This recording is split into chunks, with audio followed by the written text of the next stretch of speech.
What if the greatest fairy tale ever told was a lie? We are taught to dream of the crown, the glory, the power, to be chosen as queen. But this was not a happy ending. This was the beginning of a nightmare. You were not ascending to a throne. You were being delivered to your executioner. From the moment the gold touched your brow, your life was no longer your own. You were a pawn in a game of empires. Your body a vessel for a dynasty. Your voice a threat to be silenced. This is the story they never wanted you to hear. The story of the gilded cage. A world of betrayal, surveillance, and survival, where the price of a crown was often paid in blood. The gilded cage, a queen's price. Abandon the fairy tale and step inside the true, brutal history of what it meant to be queen. Picture this. You've just been crowned queen, but before you can even take a breath, the celebration becomes a trap. The bells, the cheers, the golden crown pressing into your skull. None of it means safety. It means your life now belongs to someone else. Fairy tales lied. Becoming a king's wife wasn't a reward. It was the doorway into a shining nightmare, one that could easily end with your head hitting the cold stone floor of your own palace. This is the real world of royal marriage, where until death do us part wasn't a romance. It was a literal, chilling fact. Today, you will learn what it truly meant to hold the highest title a woman could achieve, and why that very title became a death sentence for so many. Prepare yourself, because we are stepping into the coldest, darkest corners of history, where affection was a rarity, and survival demanded strategy, obedience, and silence. If you ever believed queens lived charmed lives, this story will shatter that illusion. Before we begin, help this channel grow by liking and subscribing. It's what keeps these stories alive. Let's start with a truth that cuts straight to the bone. Royal wives were treated as high-priced human assets, political pawns on a global chessboard where the stakes were empires and dynasties. From the moment you drew your first breath in a noble nursery, your destiny was already auctioned off. Your age didn't matter. 5 years old or 15, your father was already in closed-door chambers, negotiating your market value with foreign ambassadors. And yes, value meant exactly what you think. A calculation of bloodline purity, potential fertility, and the strategic alliances your womb could secure. Take Margaret of Anjou. She was promised to Henry VI of England when she was just 6 years old, a first grader betrothed to a man she'd never met. Her father, René of Anjou, essentially traded her for a political deal that never even materialized. A temporary truce in the 100 Years' War. Margaret grew up painfully aware that her entire importance, her very reason for existing, centered on her body and its ability to produce a male heir. And here is where the horror truly begins. When she finally arrived in England as a teenager, she discovered her husband was mentally unstable, slipping into catatonic states that left him unable to rule. She was expected to govern a kingdom, collapsing into the bloody chaos of the Wars of the Roses, all while pretending everything was normal. Her every move scrutinized by nobles, who saw a foreign woman where they wanted a strong king. If that shocks you, brace yourself. Princesses' marriage contracts contained terms so harsh they made slave agreements look generous. Parents and lawyers haggled over everything. The exact number of children the girl was expected to deliver. What financial penalties or punishments awaited her if she failed? And what conditions, barrenness, political inconvenience, justified sending her back to her family? Like spoiled goods, her value spent. Catherine of Aragon is the perfect example. When she was betrothed to Prince Arthur, the marriage treaty coldly stated that if she didn't give birth to a male heir within 3 years, her massive dowry would be forfeit and she could be returned to Spain as defective merchandise. Imagine being 15 years old and knowing your entire self-worth was calculated by your reproductive success, a walking, talking incubator for a crown. The cruelty didn't stop there. When Arthur died and she was passed to his brother, Henry VIII, her inability to give him a son became the excuse he needed to obliterate her life completely. casting her aside after 24 years of marriage. But that was only the beginning. Once you crossed the border into your new kingdom, the psychological torment began in earnest. And if you think queens held real power, here is your reality check. Queens were luxury prisoners in a cage of their own supposed privilege. Every movement was watched by courtiers whose loyalty was to the king. Every conversation was monitored, whispered into the right ear for a price. Every decision, from the menu for a banquet to the appointment of a chaplain, was approved or denied by the king or his council. Privacy was a fantasy, a dangerous indulgence. Even your most private bodily functions were inspected by ladies specifically, stationed to report on you, the color of your urine, the timing of your courses, every sigh and secret tear. Mary, Queen of Scots, lived this hell in real time. After marrying her vain and jealous cousin, Lord Darnley, she discovered he had filled her Holyrood Palace residence with a network of spies, from the lowest scullery maid to the highest-ranking noble in her chamber. She couldn't speak with her most trusted advisors without him, finding out and flying into a rage. She couldn't read a private letter from her family in France or send one without him, intercepting and scrutinizing it. She couldn't govern her own country unless he allowed it. A man she quickly realized was more interested in the crown matrimonial than in her. The control was so extreme, so suffocating, that Darnley, in a fit of paranoid jealousy, helped murder her private secretary David Rizzio, stabbing him 56 times in a chamber next to her own, while she was 6 months pregnant. A graphic warning of what happened to those she favored. And here is the sickening twist. When Mary, terrified for her life, began plotting her escape from this abusive marriage, Darnley accused her of treason. A woman crowned Queen of Scotland, in her own right, couldn't even choose who to talk to inside her own palace. This was not unusual. It was protocol. The entire system of ladies-in-waiting was essentially royal surveillance, disguised as elegant companionship. These women, often from powerful rival families, didn't just serve the queen. They reported on her.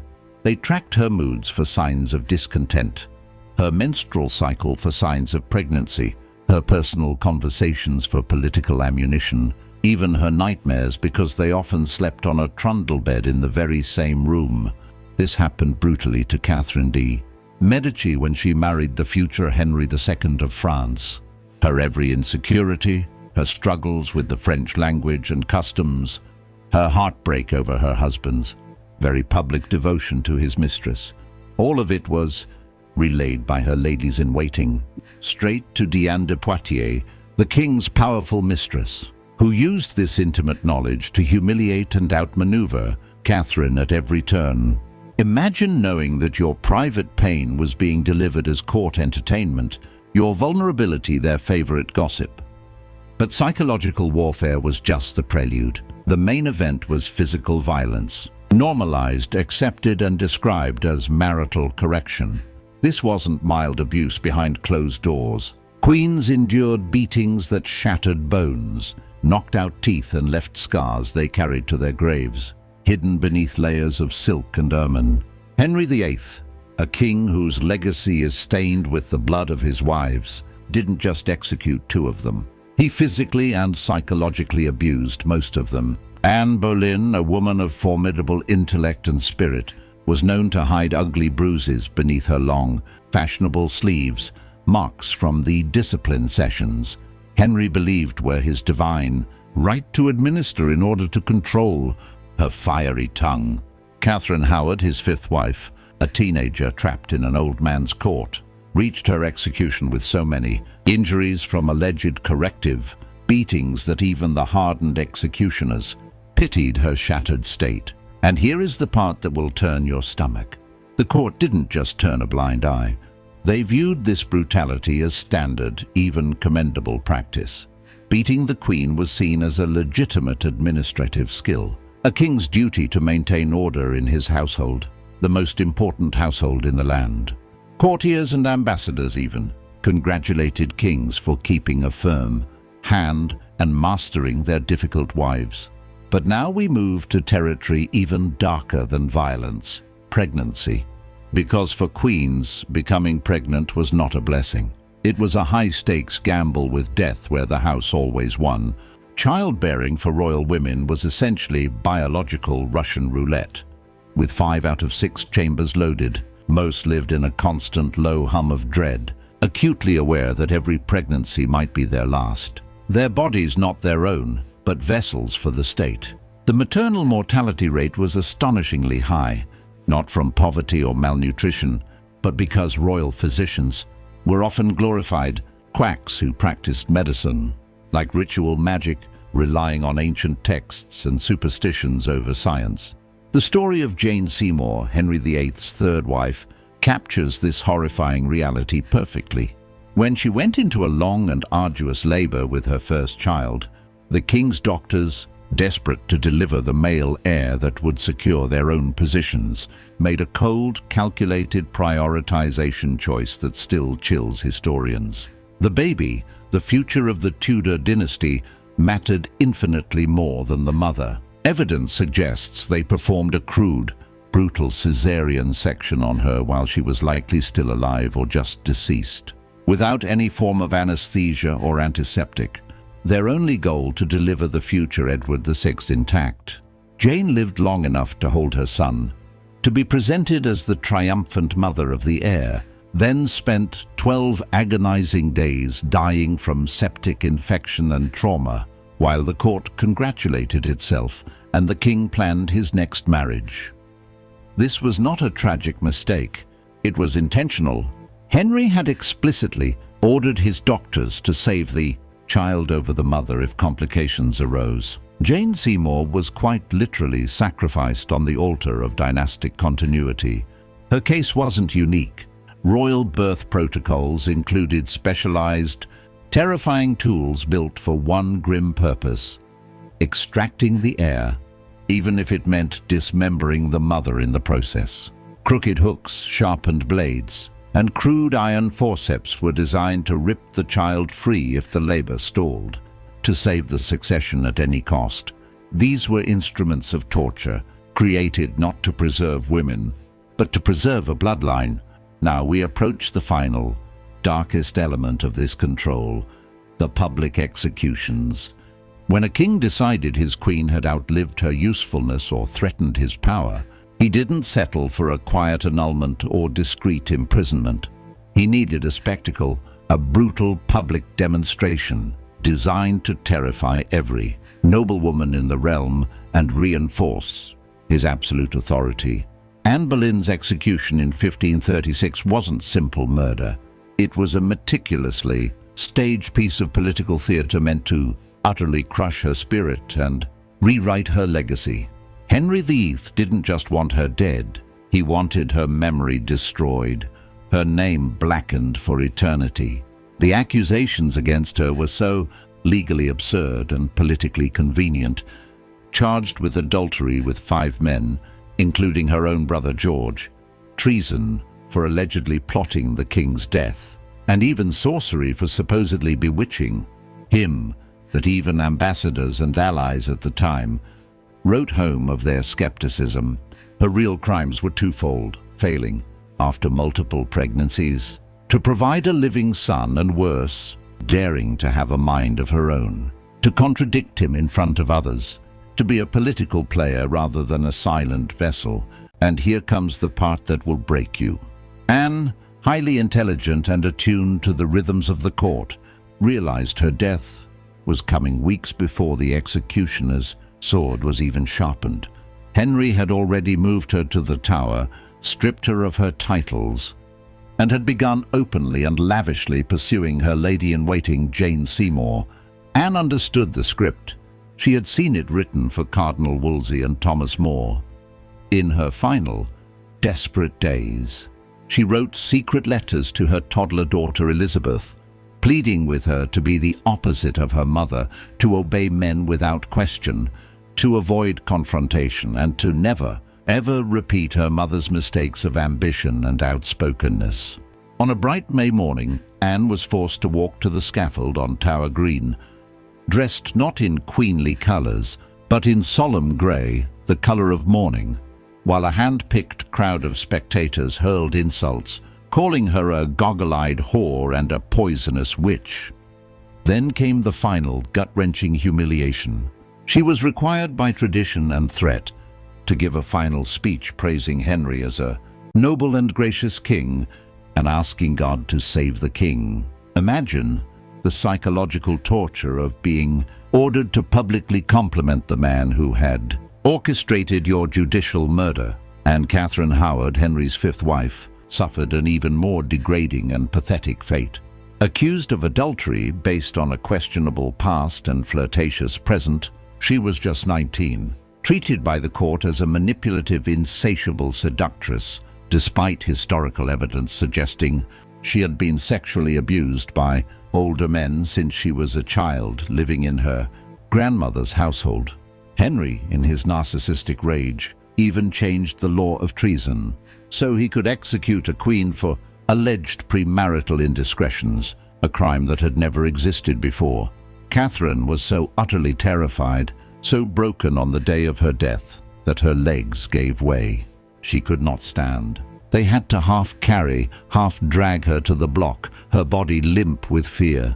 Her final memorized words, "I die a queen, but I would rather have died the wife of culpable," were lines likely drilled into her under threat, a final, twisted piece of propaganda. And now we reach the final, chilling chapter, the queens who survived, and the brutal, soul-crushing compromises they made to stay alive. Their survival wasn't luck or kindness from fate. It required actively sacrificing their own dignity, their compassion, their moral compass, and sometimes the lives of other women who stood in their way.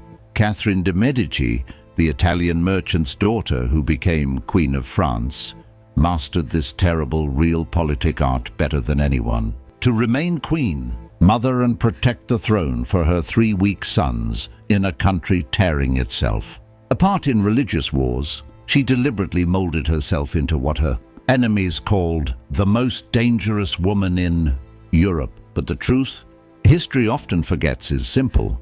She didn't start out ruthless. The system, the constant threats from powerful nobles, the betrayals, the attempts to sideline her, forced her to make a grim choice: become a predator or become a corpse. Catherine used a network of assassins, expertly manipulated both sides of France's civil wars, and relied on poison and rumor as key instruments of her statecraft. Every ruthless act, including her potential involvement in the St. Bartholomew's Day massacre, was coldly calculated to protect her children's fragile hold on power, because she knew from bitter experience that even one moment of vulnerability, on show of mercy, meant political and physical annihilation for her entire family. Elizabeth I of England, her contemporary and sometimes rival, chose a different, but equally brutal, path to survival. She refused to marry at all. A brilliant political strategist, she understood that the moment she took a husband, her hard-won authority would instantly transfer to him. Her life could be dictated by his whims, and her body could be sentenced to the childbed gallows. But that choice, which secured her power, condemned her to a crushing, profound isolation.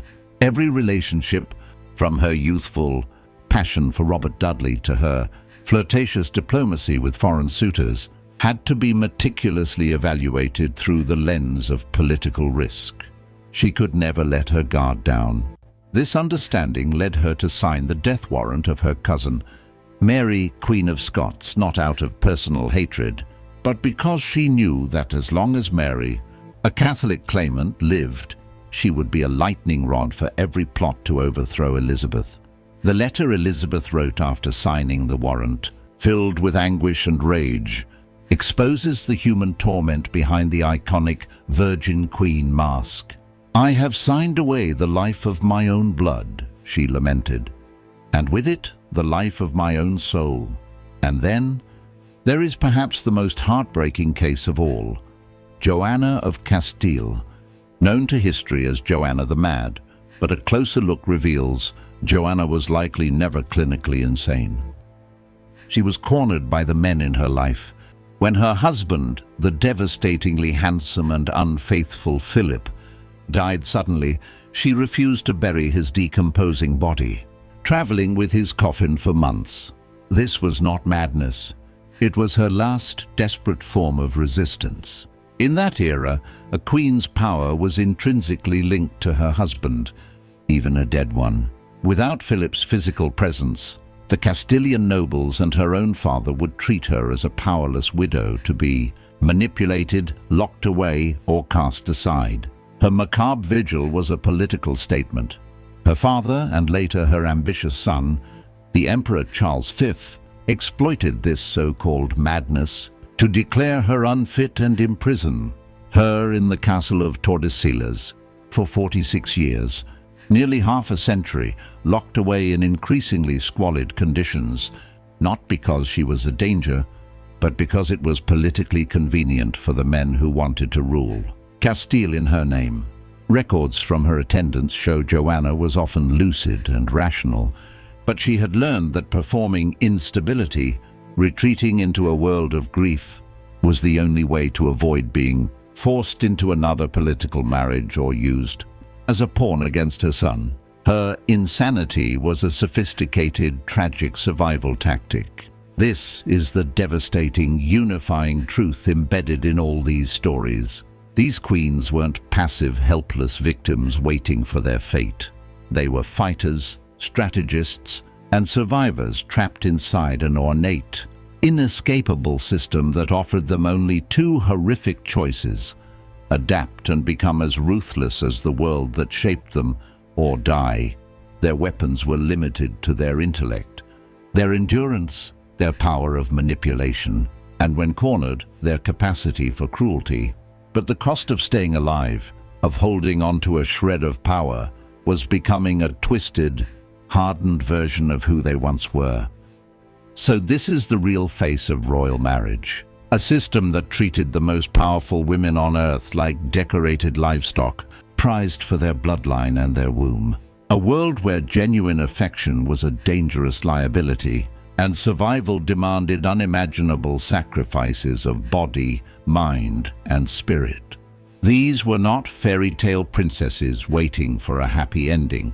They were real, complex women trapped in a gilded labyrinth where their worth was measured solely in male heirs, and where a single misstep, a moment of passion, or a failure to produce a son could lead to torture, exile, or a bloody death on the scaffold. The next time you see a crown behind glass in a museum, gleaming under a spotlight, remember, it wasn't just an ornament of power. It was a weight heavy as iron, carried on the brows of women who lived in constant, calculated fear. Women who were beaten, silenced, betrayed, and slaughtered by the very men who swore before God to love and protect them. Behind every Her Majesty was a human being, lying awake in the dark of night, listening for footsteps in the corridor, wondering if she would survive until morning. And now, after walking through this nightmare of history, I'm going to take one moment to appreciate something profoundly simple: that today we have the right to choose who we marry. We can legally leave a marriage that harms us. We can decide our own futures. And no king, no court, no government can legally execute a woman for failing to produce a son. After seeing what these queens once endured, the fear they lived with every single day, it's hard not to feel a deep, resonant gratitude to live in an era where being a woman is no longer automatically a death sentence.